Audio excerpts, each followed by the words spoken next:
વિક્રમ સંવત 2080 જેઠ સુદ 13 તારીખ 9/6/2024 રવિવાર. ભગવાન સ્વામિનારાયણ એવું કહે છે કે મનુષ્ય માત્રમાં કોઈ પ્રકારની ખૂબીઓ કોઈ પ્રકારની ખામીઓ હોઈ શકે, તો પછી તેમાંથી જો આપણે કોતરણી કરશું તો મૂર્તિ બનશે અને ખોદકામ કરશું તો ખાડા પડશે. શું કરવું તે આપણે નક્કી કરવાનું. એમાંથી કંઈક સારું લઈ અને આપણે આપણું જીવન સારું બનાવવું, આપણા જીવનનું આપણે ઘડતર કરવું. ઘણા બધા સારા એમાં ગુણ હોય છે, તો એવા ગુણની આપણે સૌ કોઈ આરાધના કરીએ, એવા ગુણ પ્રાપ્ત કરવા માટેનો પુરુષાર્થ કરીએ. કોઈનામાં ત્યાગ વૃત્તિ હોય, કોઈનામાં દાન વૃત્તિ હોય, આપણામાં લોભ વૃત્તિ હોય, તો આપણે પછી દાન કરવા માટેનો વધુને વધુ પ્રયાસ કરવો. પોતાની યથાશક્તિ માણસે દાન કરવું. દાન સંપત્તિનું જ થઈ શકે કે અન્ન વસ્ત્રનું જ થઈ શકે એવું નથી. આપણે શબ્દ દાન, જ્ઞાન દાન પણ કરી શકીએ. કોઈને ભગવાનની કથા વાર્તા કરીએ, સંભળાવીએ, કોઈ સારા સદવિચારો દૃઢ થાય, એનામાં એવા કંઈક સારા ગુણ આવે, એવા કંઈક સારા આપણે વિચારો આપીએ, અથવા કોઈને કાંઈ મદદ કરીએ, અથવા આપણે કોઈને પણ નડીએ નહીં, કોઈનું અહિત ન કરીએ, કોઈનું ભૂંડું ન વાંચીએ, આ બધું દાન જ છે. માણસ આવો પ્રયત્ન કરે તો એમાંથી સારી એવી મૂર્તિ બની શકે છે. અને જો બીજામાંથી કાંઈ ને કાંઈ દોષારોપણ કરીને દોષ ગ્રહણ કરશે તો પછી મોટા મોટા ન પૂરાય એવા બધા પોતાના જીવનમાં ખાડા પડશે. માટે વિચારવું, ભગવાને મનુષ્યનું ખોડિયું આપ્યું છે, દેહ આપ્યો છે, આવો સત્સંગનો યોગ આપ્યો છે. બાકી ખબર નહીં હવે આ ખોડિયું ક્યારે પડી જાય, માણસનું ક્યારે મૃત્યુ થઈ જાય, કાળ ક્યારે એને આંબી જાય છે અને મૃત્યુ એને લઈને ક્યારે ચાલતું થઈ જાય છે, એની કલ્પના કોઈ નહીં કરી શકે. માટે જ્યાં સુધી જિંદગી હાથમાં છે, શરીર હાથમાં છે, ત્યાં સુધી માણસ મોક્ષનું સાધન કરી લે. પરંતુ બીજાનું જોવામાં ને બીજાનું વિચારવામાં ને વિચારવામાં ખોટો સમય ન બગાડે. માણસ ઝાઝો સમય છે ને બીજાનું જોવામાં ને બીજાનું વિચારવામાં છે ને બહુ વ્યતીત કરતો હોય છે, પણ પોતાનું સુધારવામાં ને પોતાનું જોવામાં સમય માણસે બહુ નથી ફાળવતો. આ એક મહા મોટી ખોટ છે અને મોટામાં મોટી અજ્ઞાનતા છે. તો ભગવાને આપણને આવા બધા સર્વશ્રેષ્ઠ યોગ આપ્યા છે, તો આપણે વિચારવું.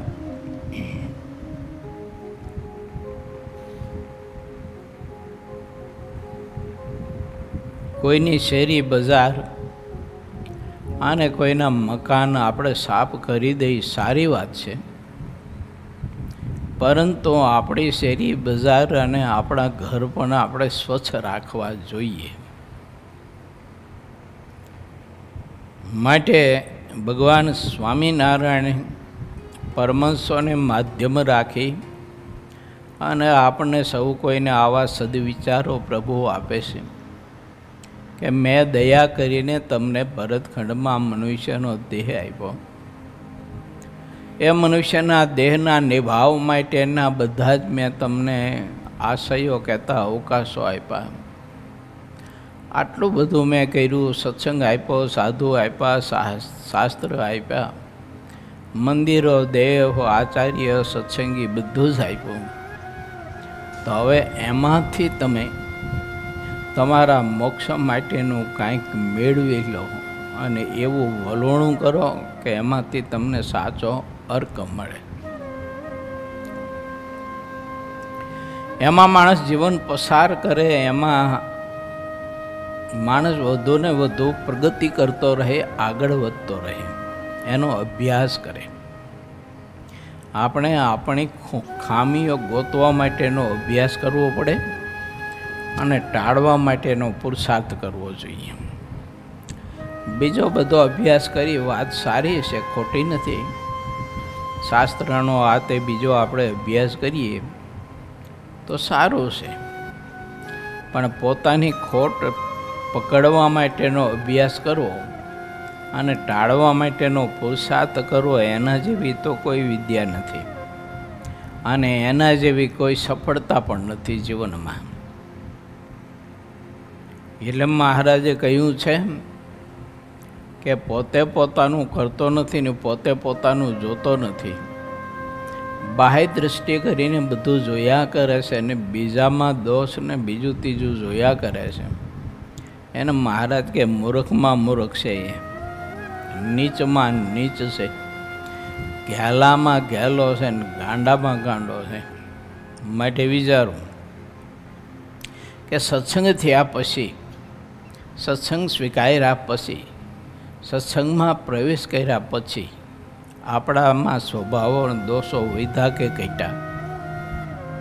જો આપણે તે નામો માંડી ન રાખીએ, ધ્યાન ન રાખીએ, તો સત્સંગ સ્વીકાર્યા પછી ઉલટાના સ્વભાવો, બુરી આદતો માણસને વધી જતી હોય છે. સત્સંગ જ્યારે નહોતો સ્વીકાર્યો ત્યારે કોઈ ભગવાનના ભક્ત સામે મળે ને તો એના પ્રત્યે એને બહુ જ ભાવ ને આદર હોય, એને પગે લાગતો હોય, બીજાને કહેતો હોય કે આપણાથી આવું નથી થતું, પણ આ ભગત આટલી ભક્તિ કરે છે માટે એને ધન્યવાદ દેવાય. આમ સત્સંગ નહોતો સ્વીકાર્યો ત્યારે સત્સંગ પૂર્વે આવો ગુણ હતો, પણ સત્સંગ સ્વીકાર્યા પછી મહા મોટી ન પૂરાય એવી ખોટ જઈ કે જેનો પહેલાં પોતે ગુણ લેતો હતો એનો સત્સંગ સ્વીકાર્યા પછી ઉલટાનો અવગુણ લેવા માંડ્યો, એનો વિરોધ કરવા માંડ્યો, એની ખામીઓ બધી જોવા માંડ્યો. પહેલાં સત્સંગ નહોતો ત્યારે એને કોઈ ખામી જ નહોતી દેખાતી. વાહ, ભગત બહુ સારા છે. હું નાનો હતો ત્યારે ઘણા બધા એના મોઢાથી સાંભળેલું કે આમ તો જો નાના નાના છોકરાએ પણ શિયાળામાં ઠંડીમાં નાહી પૂજા કરે, ધન્યવાદ દેવાય આ છોકરાઓને, એમ લોકોના મુખમાંથી શબ્દ નીકળતા હતા. માટે આપણે વિચારવું કે સત્સંગ પૂર્વે કેવું હતું ને સત્સંગ સ્વીકાર્યા પછી કેવું આપણે કેળવું, અથવા કેવા રહીએ આપણે, અથવા આપણે કેવું થવું જોઈએ, એ આપણે કાંઈ વિચાર્યું નહીં. એટલે સત્સંગ સ્વીકાર્યા પછી જીવને આવી બધી ખોટ ઘણી બધી આવે અને નાના મોટા બધા ઘણા બધા અપરાધો થતા હોય છે. એને કરીને આત્મા વધુ ને વધુ દુર્બળ થતો જાય છે. એટલે ધ્યાન, ભજન, ભક્તિ, પરમાત્માને પામી જવા માટેનું સાધન જે કરવું એમાં પછી જીવ આળસ અને પ્રમાદી થઈ જાય છે. માટે વિચારવું કે ભગવાને કૃપા કરીને આવો અવસર આપ્યો છે તો આપણે આપણી ખામીઓ બધી દૂર કરવા માટેનો પ્રયત્ન કરવો, ભગવાનના ભક્તનો ગુણ લઈ થાય તો એની સેવા પરિચર્યા કરીએ, આપણાથી થાય તો એનો મહિમા બીજા પાસે ગાઈએ, પણ બીજા પાસે એનો દોષ કે એનો અવગુણ કોઈ દિવસ ન ગાઈએ. કારણ દેહધારી હોય એટલે એમાં કોઈ કોઈ ખૂબીઓ, કોઈ કોઈ પ્રકારના કંઈક સ્વભાવો હોય, ખામીઓ હોય, એ તો બધામાં નાની મોટી હોઈ શકે એમ. હવે એ જ બધું આપણે જો જોયા કરીશું, એવું જ ખોદકામ કર્યા કરીશું, તો પછી બહુ મોટા મોટા ખાડા પડશે. કે વર્ષો સુધી પ્રયત્ન કરીશું ને તો એ ખાડા પૂરાય છે નહીં, એવા મોટા ખાડા પડશે. અને જો ભગવાનના ભક્તમાં ગુણ લઈશું આપણે, તો એમાંથી આપણા આત્માને વિશે મૂર્તિ બંધાય છે. ભગવાન શ્રી હરિના સ્વરૂપની વિશે આપણને અધિક પ્રીતિ થઈ છે. મૂર્તિ બંધાય છે એનો મિનિંગ એમ છે કે જ્યાં દ્રષ્ટિ આપણે નાખીશું ત્યાં મહારાજની મૂર્તિની મૂર્તિ જ એને અનુભવાય છે. બધામાં ભગવાન અનુભવાય છે. એને દ્રષ્ટા અને દૃશ્યના મધ્યમાં જે વિચાર છે ને એકદમ સ્થિર રહેશે, ઓલો વિચાર અસ્થિર રહેશે એનો. માટે ભગવાનના ભક્તોએ આ વિચારવું. ભગવાન શ્રી હરિ બાપુભાઈ આદિ મચ્છાવના હરિભક્તોના આગ્રહથી મચ્છા ગામ પધાર્યા છે.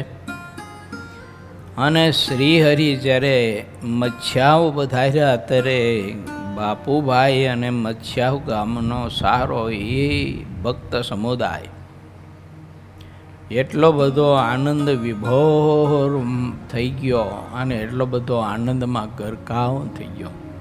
સારું એ ગામ વાડી ચોડી સાફ સૂફ કરી, પાણીના છંટકાર કરી, ક્યાંય ક્યાંક અત્તરના છંટકાવો કરી, ઘરના આંગણાઓ શણગાર્યા અને ઠેર ઠેર જગ્યાએ કેળના સ્તંભ, ક્યાંક ક્યાંક નાળિયેરીના સ્તંભ રોપ્યા. અવના હૈયામાં એટલો બધો આનંદ હતો કે અક્ષરાધિપતિ પુરુષોત્તમ નારાયણ અમારે ગામ પ્રભુ પધાર્યા છે.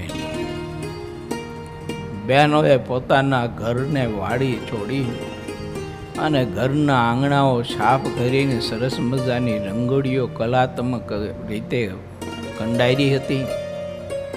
ઘરના આંગણે તમે જુઓ તો ચોખ્ખા ઘીના દીવા પ્રગટાવ્યા હતા.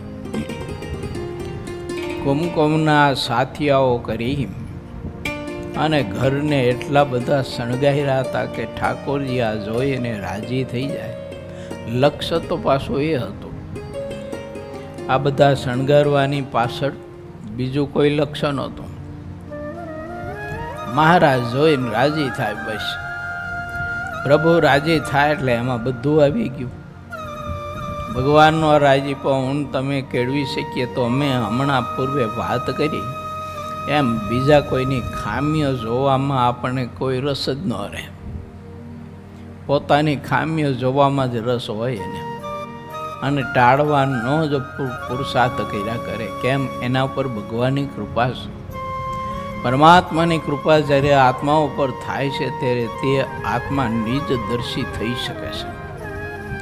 નિજ દોષ દર્શી થઈ અને આત્મા શુદ્ધ થઈ શકે છે. એટલે આ બધા ભક્તોને મહારાજ રાજી થાય એવું લક્ષ્ય હતું.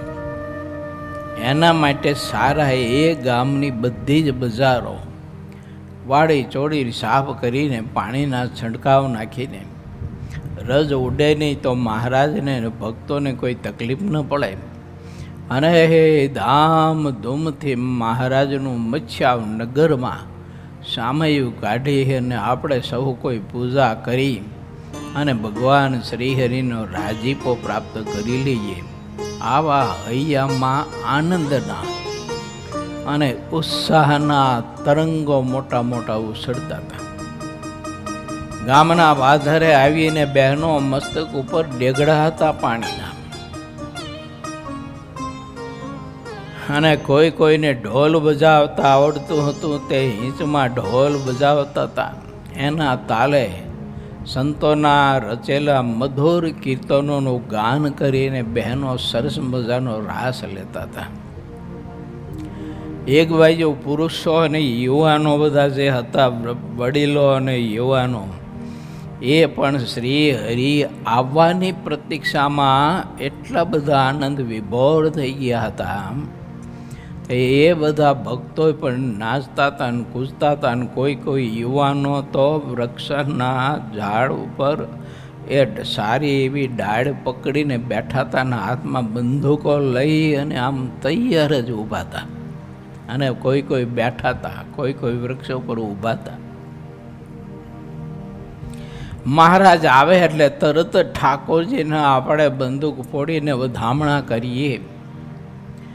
કોઈ બહેનોએ મોટા મોટા થાળ ભેરાતા, મોતીના, કોઈ અક્ષતના, કોઈએ ખૂમચાઓમાં અબેલ, ગુલાલ, કંકુ, અક્ષત, પુષ્પો આ વગેરે પૂજાપાઓના થાળ ભરી અને ગામને પાદરે ભગવાન સહજાનંદ સ્વામીને આવવાની પ્રતીક્ષા કરી રહ્યા હતા. ત્યારે ભગવાન શ્રીહરિને દૂરથી આવતા જોયા અને તે નગરના બધા જ ભક્તજનો શ્રીહરિ તરફ દોટ મૂકી. બહેનોના મસ્તક ઉપર પાણીના ઢેગડા હતા ને એ ભૂલી ગઈ અને મહારાજનું દર્શન કરવા માટે થઈ અને રસ્તામાં દોટ દીધી. સારે એ ગામની પ્રજા અને નગરજનો અને ભક્તજનો શ્રી હરિની સન્મુખ દોડ્યા અને આ બાજુ ભગવાન સહજાનંદ સ્વામી માણકી ઘોડી ઉપર અસવાર થઈ અને ઉતાવળે માણકી ઘોડીને ચલાવીને આવી રહ્યા હતા. અને ભક્તોએ ભગવાન શ્રી હરિને દંડવત પ્રણામ કરી અને મહારાજને હાથ જોડી અને પ્રાર્થનાને સ્તુતિ કરી કે હે ભગવાન, હે મહારાજ, હે દીનાનાથ, હે કૃપાળુ, તમે દયા કરી અને અમારું નાનું એવું ખોબલાય જેવું આ ગામ એમાં તમે પ્રભુ પધાર્યા, અમને તમે ધન કરી દીધા. આઈએ પ્રભુ પધારીએ મારા બાપ, આઈએ. આમ ભગવાન શ્રી હરિના વધામણા કરવા માટે બધા ભક્તોએ પોતાનો ભાવ વ્યક્ત કર્યો. 19મા તરંગમાં આપણે એ કથા લીધી હતી. હવે આપણે 20મા તરંગમાં પ્રવેશ કરીએ છીએ.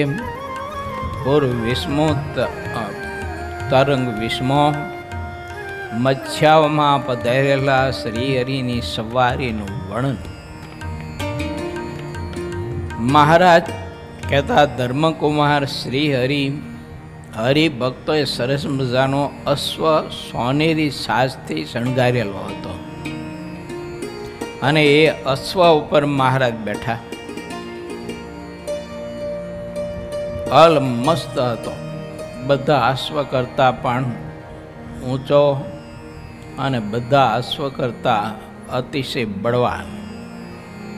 અને તે અશ્વ એવો સરસ મજાનો આમ ચાલતો કે મહારાજ એના ઉપર બેઠા હોય ને તો ઠાકોરજીને કાંઈ તકલીફ ન થાય એવી રીતે તે અશ્વ ચાલતો હતો.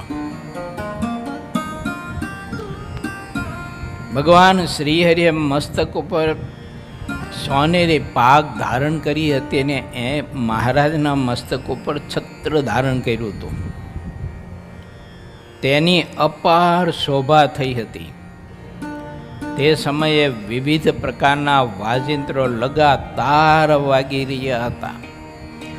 શેરીમાં ને બજારોમાં જ્યાં રસ્તા ફંટાતા હોય, ગલીઓ નાની મોટી, ત્યાં બધા જ ગામના લોકોને જેને વાજિંત્રો બજાવતા આવડતા હતા એ બધી મંડળીઓ ઊભી હતી.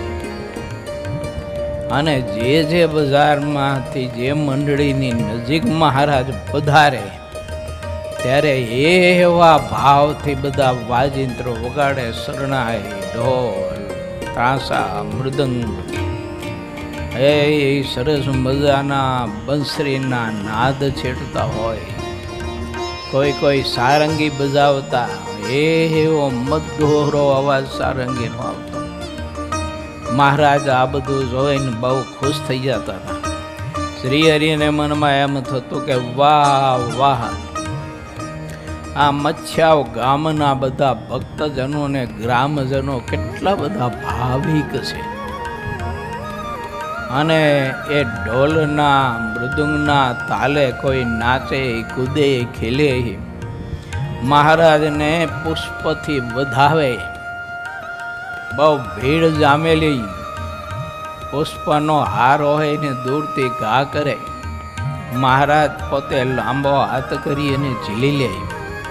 કોઈ કોઈનો ભાર મહારાજ છડીથી ઝીલતા. કોઈ નજીક આવતા તો મહારાજ પોતાનો ચરણ લાંબો કરી અને ચરણથી ફૂલનો હાર એનો ઝીલતા. આમ ભગવાન શ્રી હરિના વધામણા કરવામાં ભક્તો એટલા બધા આનંદ વિભોર થઈ ગયેલા. આ સમયે વિમાનમાં બેસીને આકાશ માર્ગે કાંઈક બધી દિવ્ય શક્તિઓ, કાંઈક બધા દિવ્ય પુરુષો, જાણે આખું આકાશ વાદળથી જેમ છવાઈ ગયું હોય એમ વિમાનોથી અને દિવ્ય પુરુષોથી આકાશ આખું તમે જો તો છવાઈ ગયેલું. દિવસે પણ લોકોને આશ્ચર્ય થતું કે રાત્રે તો તારોલિયા ઉગે, ઝગમગ થતા હોય, અને આજે દિવસે પણ આવા તારોલિયા બધા ઉગ્યા છે, ઝગમગ થઈ રહ્યા છે. ઓલા દિવ્ય પુરુષો હતા ને એના શરીરનો પ્રકાશ એવો હતો. અને એ બધા મહાપુરુષો, દિવ્ય પુરુષો, કોઈ હિમાચળમાં કઠિન તપસ્યા કરનારા મહાઋષિ મુનિઓ હતા. આ બધા ભૂત ભવિષ્ય ને વર્તમાન કાળ ત્રણેય કાળને જાણતા હોય. મચ્છાવ ગામમાં ભગવાન સહજાનંદ સ્વામી પધાર્યા છે, માટે આપણે જવું છે પ્રભુનું દર્શન કરવા માટે. તો એવા કાંઈક તપસ્યો પણ દિવ્ય સ્વરૂપ ધારણ કરીને આકાશ માર્ગે ઉડ્ડયન કરી અને તે હિમાચળ પ્રદેશના કોઈ પ્રદેશમાં સરસ મજાના કોઈ સારા એવા પુષ્પો હોય તો એ પુષ્પની માળાઓ ગૂંથી એને લઈને આવ્યા હતા. અને આકાશમાંથી તે માળાઓ ભગવાન સહજાનંદ સ્વામીને ધરાવવા માટે થઈ અને ફેંકતા. છૂટા પુષ્પોની વૃષ્ટિ કરતા, કોઈ ચંદનની વૃષ્ટિ કરતા. આકાશમાં પણ આ બધા જ મહાપુરુષો જય નાદ કરતા અને વાજિંત્રનો મધુર ધ્વનિ કરતા. મચ્છાવ ગામમાં ભગવાન સહજાનંદ સ્વામી જ્યારે પધાર્યા ત્યારે આવો મહા આનંદ હતો ગામમાં.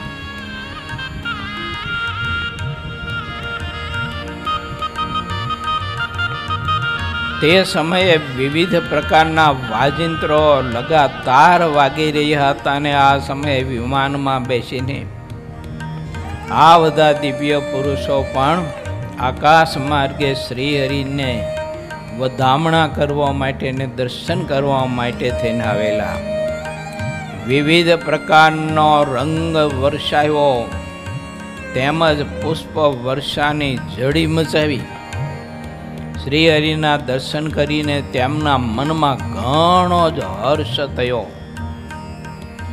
અને એટલો બધો આનંદ થયો કે આપણે વર્ષોથી તપસ્યા કરતા હતા, પણ એ તપસ્યાની આજે આપણને આ ફળશ્રુતિ પ્રાપ્ત થઈ. ઓહો, ભગવાન સહજાનંદ સ્વામીનું સ્વરૂપ તો જુઓ, પ્રભુ કેટલો બધો શોભી રહ્યો છે. સોનેરી સાજથી શણગારેલા અશ્વ ઉપર મહારાજ સોનેરી વસ્ત્રો ધારણ કરી અને બિરાજમાન હતા. મસ્તક ઉપર સરસ મજાનું સોનેરી ઈંડાવાળું એ છત્ર ધારણ કરેલું હતું.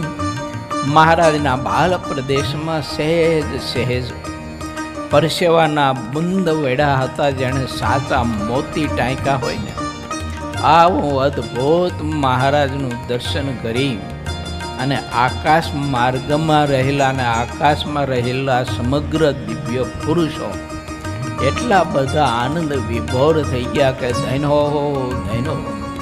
આપણી તપસ્યાઓ પડી પ્રભુનું આજે આવું મહા દિવ્ય લૌકિક દર્શન કદી કર્યું નથી અને કદી થશે ભવિષ્યમાં કે નહીં થાય ખબર નથી. એક તાર વૃત્તિથી ભગવાન શ્રી હરિની મૂર્તિને નિરખી હતા. બધી બહેનો ભગવાન શ્રી હરિને પુષ્પ અક્ષતથી ખૂબ ભાવથી વધાવતા હતા. સમગ્ર ગાયકો અને કલાકારો, વાદ્યકારો એ ઘૂઘરા, તાલ, મૃદુંગ, સરોદ, સિતાર, તંબોર ઇત્યાદિ વાજિંત્રોને એવા ભાવથી ને હરખથી વગાડતા હતા. જેમાં જેટલી ચતુરાઈ હતી, જેટલા ગુણ હતા, તે શ્રીહરિને રાજી કરવા માટે તથા પોતાનું કલ્યાણ કરવા માટે શ્રી હરિ સમક્ષ નિવેદન કરતા હતા, કહેતા બજાવતા હતા.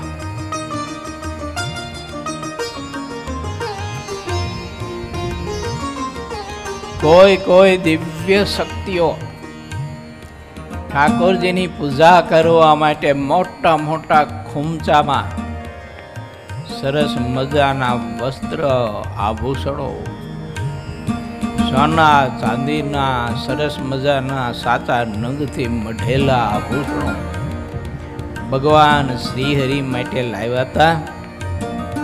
આકાશમાંથી હેઠે ઉતરી મનુષ્યના સ્વરૂપ લઈ કોઈ શેઠ સાહુકારના રૂપ લઈને, કોઈ ગામના મુખી હોય એવું રૂપ લઈને, કોઈ બહુ જ ધનાઢ એટલે કે સંપત્તિવાન હોય એવા રૂપ લઈને ધરતી ઉપર આવીને શ્રી હરિ પાસે ખૂમચા હાથમાં પકડેલા હોય તે લાંબા હાથ કરી અને ધરીને ભગવાન શ્રી હરિને પ્રાર્થના કરતા કે હે નારાયણ, હે પરાત્પર પુરુષોત્તમ નારાયણ, આ અમારી સેવા પ્રભુ સ્વીકારીએ. ભગવાન શ્રી હરિ એના ખૂમચા હાથમાં લે, ઘડીભર પકડી રાખે, વળી પાછા ભક્તોને આપે. લોકોને બધાને આશ્ચર્ય થતું હતું, ગામના લોકોને, કે આવા બધા અજાણ્યા શેઠ સાહુકારો, કોઈ તો રાજા જેવા દેખાય છે, કોઈ તો પ્રધાન જેવા દેખાય છે, આ બધા ક્યાંથી આવ્યા છે, કોણ હશે, વગેરે વગેરે હૈયામાં સૌને તર્ક વિતર્ક થતા હતા. પણ આવેલા પુરુષોને પૂછવા માટેનો કોઈ અવકાશ જ નહોતો. એટલી બધી ભીડ જામેલી અને એવા સામૈયાની સરસ મજાની રમઝટ બધી જામેલી. આનંદ બધાને મહત્વ નહોતો. શ્રી હરિને રાજી કરવા માટે આ રીતે કાંઈક તપસ્વીઓ અને મહા ત્યાગી પુરુષો, ધ્યાની આત્માઓ, યોગી પુરુષો જુજવા રૂપ લઈને ભગવાન શ્રીહરિની સેવા કરીને કૃત પોતાને માનતા હતા. શ્રીહરિને જેટલું અર્પણ કરે છે તેટલું પરમ ફળ પામે છે, આવું તે સમજતા હતા. જે કાંઈ પણ ભગવાનના ઉપયોગમાં ન આવે તે બધું નિર્થક કહેવાય છે, અર્થ વગરનું છે. ખાલી સંપત્તિની વાત નથી હો. બુદ્ધિ, જ્ઞાન, ચાતુર્ય, કળા, કૌશલ્યતા વગેરે વગેરે ઠાકોરજીએ આપણને આ બધું આપ્યું હોય ને, તો ઠાકોરજીને અર્થ એનો ઉપયોગ કરવો. ઘણા બધા ભક્તોને મહારાજ આવી બધી કળા કૌશલ્યતા આપી હતી ને, મચ્છાવ ગામના બહેનો એને એવો ભાવ હતો કે ઠાકોરજી આજે પધાર્યા છે એટલે સારામાં સારા ઠાકોરજી માટે થાળ કરી અને પ્રભુને ખૂબ જ ભાવથી જમાડીને રાજીપો કમાવો છે. તે ઘણા બધા બહેનો પોતપોતાને ઘેર ઠાકોરજીને જમાડવા માટે વિવિધ પ્રકારની રસોઈઓ કરવા માટે મંડી પડેલા. ઘરમાં નાના મોટા બચ્ચાઓ હોય તો એ બધા એની માને મદદ કરતા. પુરુષો પણ પોતાની પત્નીને કે પોતાની માને કે પોતાની બહેનને કે પોતાની પુત્રવધુ હોય એને મદદ કરતા હતા. કેમ? આ તો ઠાકોરજી માટે થાળ થાય છે અને ઠાકોરજી જમવાના છે. અમારે ઘેર ઠાકોરજી પધાર છે. આ બાજોટ ઉપર બેસીને ઠાકોરજી થાળ જમતા હશે ત્યારે એ દર્શન કેટલું બધું અદ્ભુત હશે અને પ્રભુ જમીને રાજી થશે ત્યારે એ ઠાકોરજીનો રાજીપા વખતે મુખ કમળ પ્રભુનું કેટલું બધું આમ પ્રફુલ્લિત હશે, એનું દર્શન કેવું અદ્ભુત હશે. ભગવાને કળા આપી હતી તો ભગવાનને વિશે જોડી સારા સારા થાળ ઠાકોરજી માટે કરતા હતા.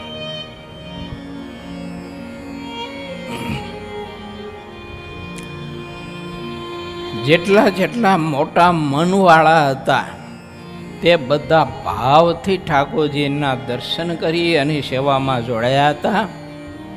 અને જેટલી નાનબ કે મોટપ કહેવાય છે તે બધી સમજણમાં રહી છે.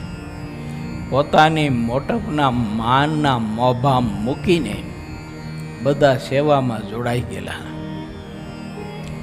શ્રી હરિ મચ્છાવ ગામમાં પ્રવેશ્યા. દરબાર બાપુભાઈએ ઘણા પ્રેમથી બધી જ રાજ બજારોને મેં આગળ પૂર્વે જે કંઈ વર્ણન કર્યું ને એવી રીતે શણગારેલી હતી.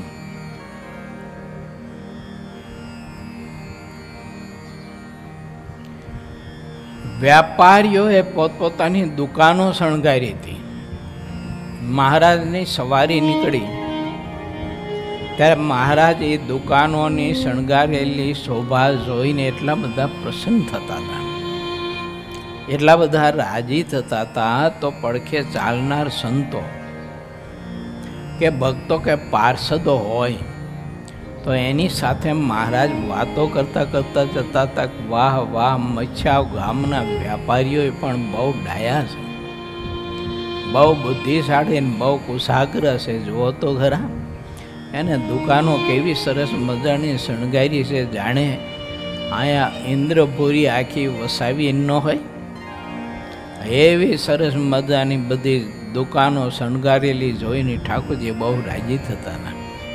કોઈ કોઈ દુકાન પાસે તો મહારાજ તે અશ્વની લગામ પકડીને ઊભો રાખીને નિયારી નિયારી મહારાજ જોતા. દુકાનમાં ઊભેલા આ બધા વેપારીઓ ધોતિયું પહેર્યું હોય, અંગરખું પહેર્યું હોય, માથે આંટીવાળી ભાગ હોય અને મહારાજને વધાવવા માટે પુષ્પ અક્ષત ચોખા વગેરે વગેરે લઈ અને ઊભા હોય ત્યારે મહારાજ એની દુકાન સામુ જ્યારે બધી શોભા નિરખતા હોય ત્યારે શ્રી હરિને અક્ષતથી ને મોતીથી ને પુષ્પથી વધાવી અને ભગવાન શ્રી હરિની મૂર્તિનો ભાવથી દર્શન કરીને હૃદયમાં ચિત્તમાં પરોવી દેતા હતા. એમ ચાલતા ચાલતા એક વેપારીની દુકાન આવી, બહુ સરસ મજાની શણગારેલી. મહારાજને ગમી ગઈ. મહારાજ કે સંતો જુઓ અહીં થોડોક ચોક છે, માટે ઘડીભર તમે રાસ રમો. આને મહેનત કરીને કેવી સરસ મજાની દુકાન તો શણગારી છે, પણ આ ચોકે કેવો સરસ મજાનો રંગોળીઓ પૂરી અને શણગાર્યો છે અને એમાં વિવિધ પ્રકારના પુષ્પો બધા જુદા જુદા વીરા છે. સંતોએ રાસ માંડ્યો. ભગવાન શ્રી હરિ બહુ રાજી થયા. ત્યારે તે વણિક ભક્ત હતા ને એને મહારાજનું દર્શન કરતા કરતા કરતા કરતા એની સમાધિ થઈ ગઈ. દુકાનમાં ઊભા હતા, હાથમાં પૂજાપાનો ખૂમચો હતો. તે શરીર દળ દઈને ધરતી ઉપર પડી ગયું દુકાનમાં અને ઓલો ખૂમચો હતો એ નીચે ઢળી પડ્યો. કોઈ કોઈને આશ્ચર્ય થયું, કોઈ કોઈને શંકા થઈ કે આ શેઠજીને આ શું થઈ ગયું, કેમ શરીર આવી રીતે દળ જઈને લાકડાની જેમ હેઠે ઢળી પીડ્યું? ભગવાન શ્રી હરિએ બધાને કહ્યું કે કોઈ તમે બીજું વિચારશો નહીં, આગા પાછા થશો નહીં, એને સમાધિ થઈ છે. કેમ કે ભાવિક હતા. જે મોક્ષ ભાવિક હોય, જેનું હૃદય એકદમ કોમળ હોય, તેને ભગવાન કે ભગવાનના સંતનું દર્શન થાય ત્યારે એટલો બધો ભાવ વિભોર થઈ જાય તો એને આવી રીતે ઘણી વાર છે ને બ્રહ્મ સમાધિમાં લયથી જતા હોય છે. પછી તો લોકાંતરમાં સમાધિના માધ્યમમાં એને ફરીને અક્ષરધામમાં ગયા. અક્ષરધામનું મહાદિવ્ય અલૌકિક દર્શન કર્યું. એ અક્ષરધામ મધ્ય અક્ષરાધિપતિ મુક્તની બીચમાં પ્રભુ બિરાજમાન હતા. જેવા વસ્ત્રો મહારાજે તે અશ્વ પર બેસી અને ધારણ કર્યા હતા, એવા જ વસ્ત્રો ધારણ કરીને મહારાજ અક્ષરધામમાં રત્નજડિત સિંહાસન ઉપર બિરાજમાન છે. એવું છત્ર મહારાજના ઉપર ભગુજી ધારી રહ્યા છે. આવું જ્યારે દર્શન થયું ને ત્યારે આ વણિક ભક્ત સમાધિમાં હાથ જોડી અને ઓહો ઓહો ધૈનો પ્રભુ, ધૈનો ધૈનો સહજાનંદ સ્વામીને ધૈનો. મહારાજની મૂર્તિ કેટલી માધુરી ને કેટલી દર્શનીય મૂર્તિ છે મહારાજની. ઓહો મહારાજ ધૈનો ધૈનો મહારાજ, તમે બહુ કૃપા કરી મારા બાપ, બહુ કૃપા કરીને મને કેવું દર્શન તમે આપ્યું. મને પ્રભુ તમે કૃત કરી દીધો. તે દુકાનમાંથી એનું શરીર બે હાથ અધર બધર થઈ જાય.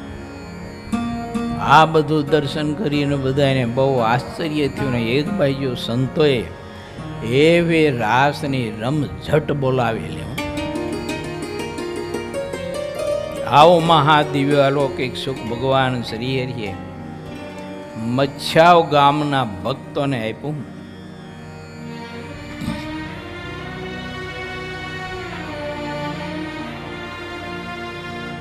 કોઈ મહારાજ માટે શ્રીફળ લાવેલા, સાકરના મોટા મોટા પડા લાવેલા.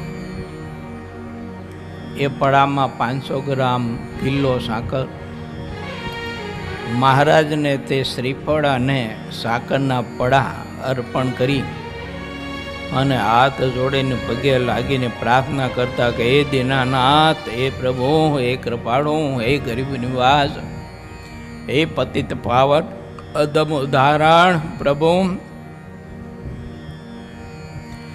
અમારા ઉપર આવીને આવી મીઠી મીઠી નજર રાખજો મારા બાપ, જેણે કરીને અમારા સ્વભાવો, અમારી નબળાઈઓ, અમારામાં રહેલી વાસનાઓ, અનેક પ્રકારના સ્વાર્થી સ્વભાવો આ બધું ટળે અને તમારા સ્વરૂપની વિશે અમને અતિશય ગાઢ પ્રીતિ થાય, તમારી ભક્તિ હૃદયમાં ઉદય થાય, આવી પ્રભુ કૃપા કરજો.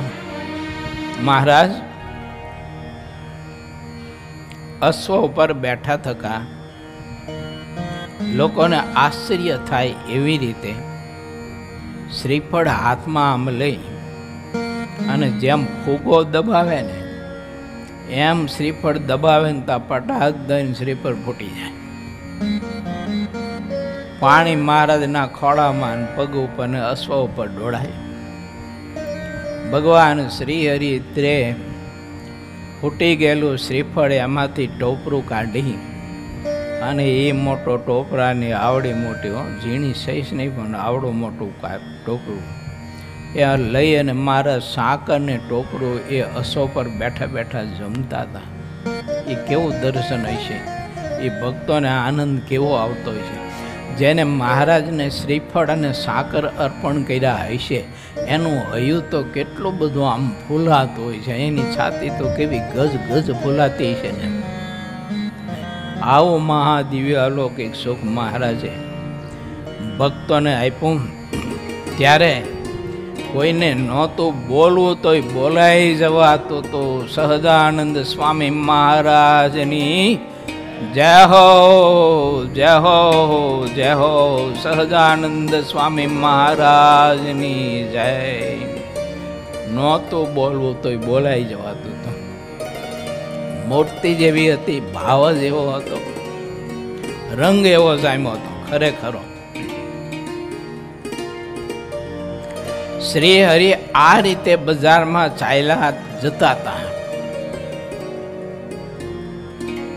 જેટલા વર્ણિય અને સંતો હતા તેમજ શ્રીહરિની સાથે જેટલા હરિભક્તો આવ્યા હતા તે બધા શ્રીહરિએ જે રીતે ચાલવા માટેની રીત બતાવી હતી તે પ્રમાણે તે બજારમાં હરિભક્તોને સંતો ચાલતા હતા. એ સંતોની ચાલવાની એમનું શિસ્ત મર્યાદા આ બધું જોઈ અને ગામ લોકોના કોઈ વિમુખ માણસો હતા.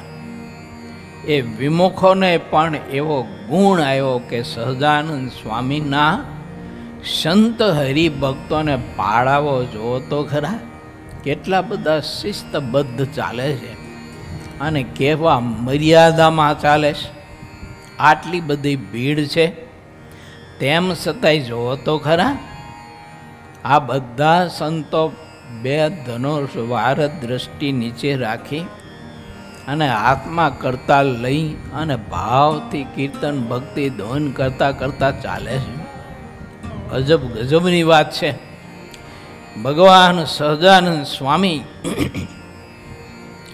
લોકો ચાહે તે બોલતા હોય ને ચાહે તે વિચારતા હોઈએ, પરંતુ આ સંતોના દર્શન કરતા એમ થાય છે કે ભગવાન સહજાનંદ સ્વામી છે ને એ તો ભગવાન છે અને છે. લોકો સ્વીકારે ન સ્વીકારે પછીની વાત છે. એમ સૌના હૈયા આવી રીતે બોલતા હતા. શ્રી હરિની આગળ પાર્ષદો ચાલતા હતા.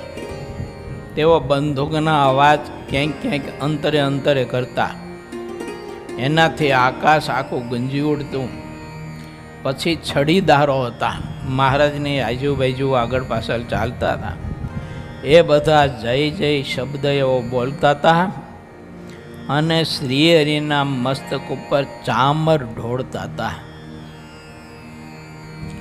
તે વખતે ગુલાલ અને અબીલ ઉડાડતા હતા. એની ઘણી બધી ડમરી જામી હતી અને ભૂમિ ને આકાશ બધું ગુલાલ ગુલાલ થઈ ગયેલું. શ્રીહરિએ પોતાના અંગ ઉપર સોનેરી વસ્ત્ર અને સોનાના ઘરેણાં પહેર્યા હતા. મૂર્તિ અતિ મોહક હતી. દર્શન કરતા લોકોને તૃપ્તિ થતી ન હતી. તે સમયે દર્શન કરનારા લોકો શ્રીહરિના ઉપર અપાર ફૂલની વૃષ્ટિઓ કરતા હતા. મૂર્તિ ફૂલના હારમાં નખ શિખા પર્યંત છવાઈ ગઈ હતી.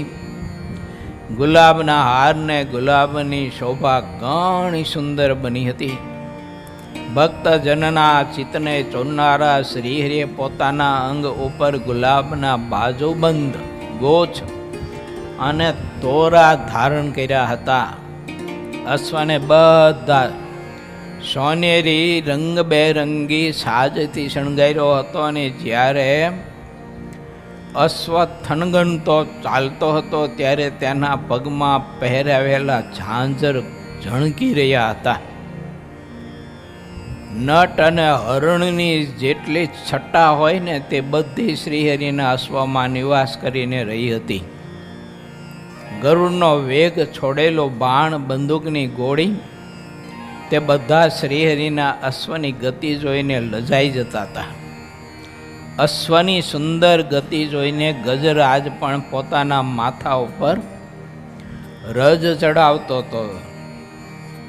અશ્વની ચાલ જોઈને જો તો મહારાજની ચાલ તો કેવી છે બોલો.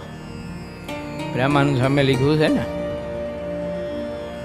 પ્રભાતી પદમાં લખ્યું છે, ચાલ ચતુરાઈ જોઈને ગજ કહે ધિકાર રે. ચાલ ચતુરાઈ જોઈને ગજ કહે ધિકાર રે.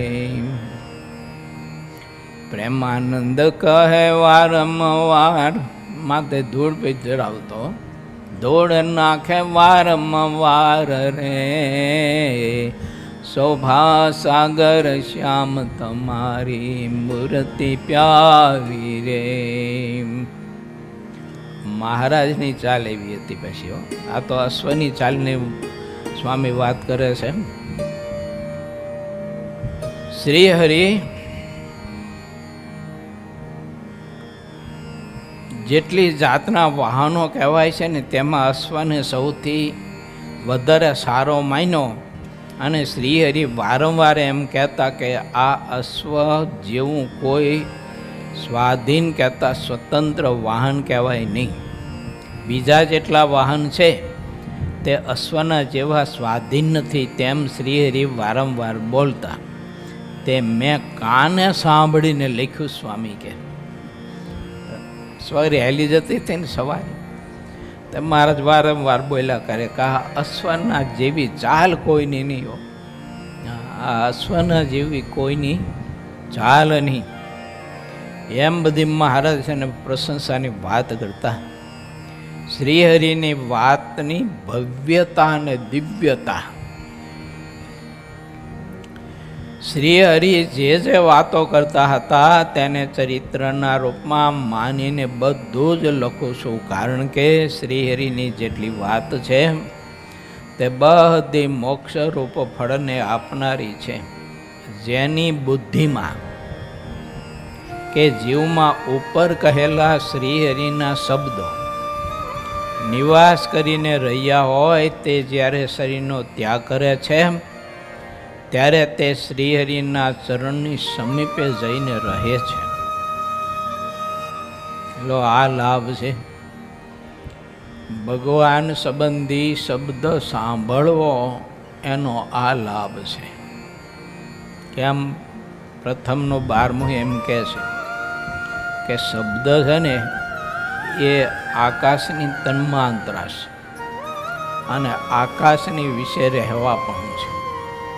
માટે ભગવાન સંબંધી, ભગવાનના ચરિત્ર સંબંધી કોઈ આવી મહારાજની સવારી હોય તો એનું વર્ણન એ શબ્દ આપણે સાંભળ્યા હોય ને એટલે અંદર અવકાશ છે ને, એટલે તે આત્માને વિશે બધા શબ્દો સ્થિર થાય છે. સમજાય ન સમજાય, અર્થ સમજાય ન સમજાય, બધી પછીની વાત. પરંતુ શબ્દ અંદર ગયો ને એટલે એ શબ્દ એનું પ્રભુત્વ એવું અજબ ગજબનું છે. જેવું ભગવાનના ચરણ કમળની સેવાને પામી જાય.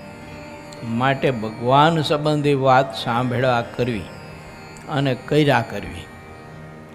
શ્રીહરિની વાતના શબ્દો જ્યાં સુધી હૃદયમાં ટકતા નથી ત્યાં સુધી જીવને ભવ ભટકણ રહે છે અને તે જીવ શ્રીહરિથી દૂર રહે છે. જે કોઈ પણ બીજ કહેવાય છે તેનું મૂળ જ્યાં સુધી જામતું નથી ત્યાં સુધી તેનો આકાર દેખાતો નથી. તેવી શ્રીહરિની વાતો છે. ચિંતામણી કરતાં પણ ભગવાનની વાર્તાનું ફળ ઘણું મોટું છે, પણ રીતિ વિના ક્યારેય ફળ મળતું નથી.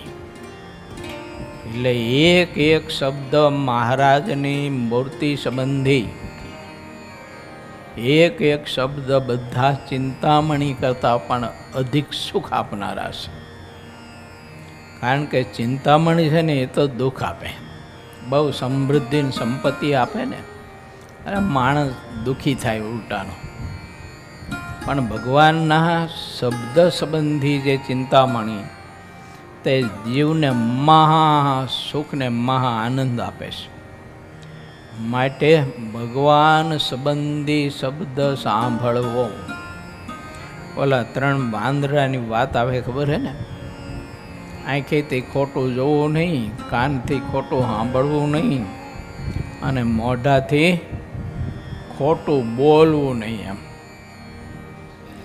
એમ ભગવાન સંબંધી દર્શન, ભગવાન સંબંધી શબ્દ સાંભળવો અને બોલવો.